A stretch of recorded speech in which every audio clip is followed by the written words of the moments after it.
ата-аналар, номер 132 бөбекжай балабақшасының әкімшілігі, бүгінгі жолы болсын жасұлан атты ертеңгілігімізге қош келдіңіздер.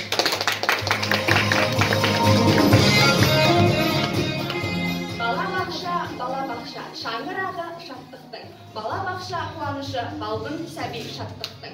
Қуанамыз күлеміз, қуаныштың мұң күлін, бақшамызбен бүгін қоштасатын күн бүгін. Дей келе Қазақстан Республикасының гимні орындалсын.